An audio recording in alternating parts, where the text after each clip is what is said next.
بسم اللہ الرحمن الرحیم۔ ترجمہ: اللہ کے نام سے شروع جو نہایت مہربان رحمت والا ہے۔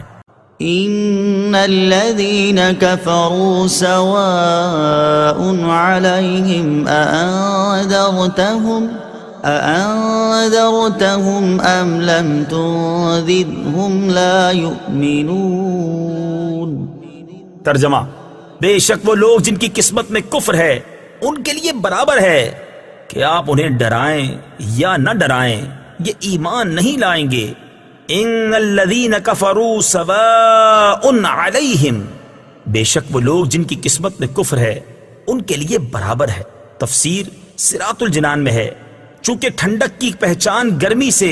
دن کی پہچان رات سے، اور اچھائی کی پہچان برائی سے ہوتی ہے، اسی لیے اہل ایمان کے بعد کافروں اور منافقوں کے افعال اور ان کے انجام کا ذکر کیا گیا ہے تاکہ ان کی پہچان بھی واضح ہو جائے اور آدمی کے سامنے تمام راہیں نمایاں ہو جائیں۔ اس آیت کا خلاصہ یہ ہے کہ اے پیارے حبیب صلی اللہ تعالی علیہ وسلم، وہ لوگ جن کی قسمت میں کفر ہے جیسے ابو جہل، ابو لہب وغیرہ کفار، ان کے لیے برابر ہے کہ آپ انہیں اللہ تعالیٰ کے احکامات کی مخالفت کرنے کے عذاب سے ڈرائیں یا نہ ڈرائیں۔ یہ کسی صورت میں ایمان نہیں لائیں گے کیونکہ ان کے بارے میں اللہ تعالیٰ کو پہلے سے ہی معلوم ہے کہ یہ لوگ ایمان سے محروم ہیں۔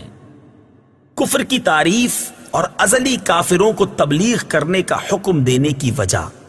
یہاں دو باتیں ذہن نشین رکھیں۔ نمبر 1، ضروریات دین میں سے کسی چیز کا انکار یا تحقیر و استہزاء کرنا کفر ہے، اور ضروریات دین اسلام کے وہ احکام ہیں جن کو ہر خاص و عام جانتے ہوں، جیسے اللہ تعالیٰ کی وحدانیت، انبیاء کرام علیہ السلام کی نبوت، نماز، روزے، حج، جنت، دوزخ، قیامت میں اٹھایا جانا وغیرہ۔ عوام سے مراد وہ مسلمان ہیں جو علماء کے طبقے میں شمار نہ کیے جاتے ہوں مگر علماء کی صحبت میں بیٹھنے والے ہوں اور علمی مسائل کا ذوق رکھتے ہوں۔ اس سے وہ لوگ مراد نہیں جو دور دراز جنگلوں پہاڑوں میں رہنے والے ہوں، جنہیں صحیح کلمہ پڑھنا بھی نہ آتا ہو، کہ ایسے لوگوں کا ضروریات دین سے ناواقف ہونا اس دینی ضروری کو غیر ضروری نہ کر دے گا۔ البتہ ایسے لوگوں کے مسلمان ہونے کے لیے یہ بات ضروری ہے کہ وہ ضروریات دین کا انکار کرنے والے نہ ہوں اور یہ عقیدہ رکھتے ہوں کہ اسلام میں جو کچھ ہے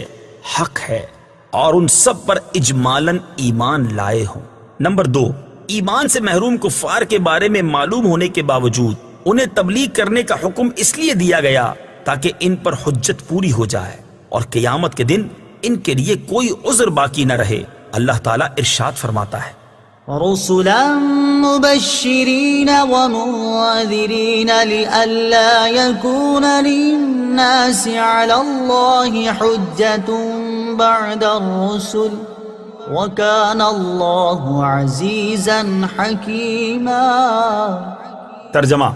ہم نے رسول خوشخبری دیتے اور ڈر سناتے بھیجے تاکہ رسولوں کو بھیجنے کے بعد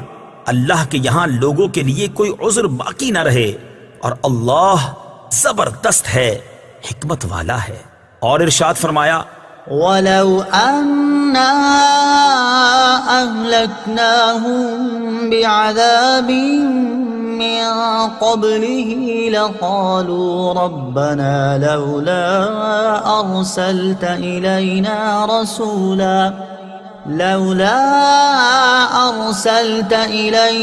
رَسُولًا